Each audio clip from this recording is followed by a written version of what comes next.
Malagim na trahedya ang bumungad sa umaga ng taga-barangay Malasila Bayan ng Makilala sa North Cotabato matapos mawalan ng kontrol ang isang 10-wheeler truck at bumangga sa 7 sasakyan at isang bahay.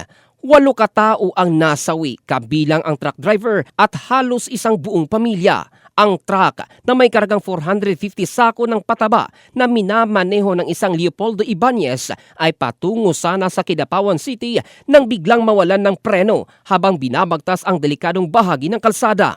Ayon kay Lieutenant Colonel Rolly Oranza, hepe ng Makilala Municipal Police Station, sinasabing alam na ng driver ang problema sa preno sa kalagitnaan ng biyahe kaya't sinubukan nitong imaniobra, subalit tuluyang nawalan ng kontrol na naging sanhi sa matinding aksidente. Ilan sa mga biktima ay dead on the spot, kabilang dito ang isang 5 taong gulang na bata, PWD, retired teacher at iba pa.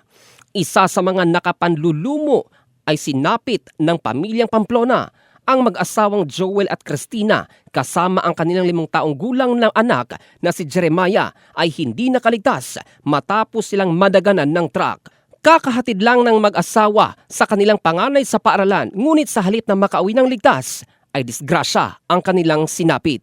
Maliban sa mga nasawi, nasa 6 pa ang patuloy na ginagamot sa ospital. Ang bahagi ng kalsada sa nabanggit na barangay ay kilala na sa madalas na aksidente dahil sa matarik, walang maayos na signages at hindi pantay na aspalto na nagdudulot ng seryosong panganib. Kaugnay nito, agad namang nagpadala ang Provincial Government ng Cotabato ng mga tauhan ng Provincial Disaster Risk Reduction and Management Office para abutan ng inisyal na ayuda ang mga biktima sa aksidente. Inatasan na rin ang mga opisyal ng Cotabato Provincial Police Office na obligahin din ang may-ari ng truck na tulungan ang mga naulila ng mga biktima sa kanilang gastusin sa ospital at pagpapalibing. In the heart of changing lives, ito si Jofel Candado ng Brigada News Philippines, the Music and News Authority.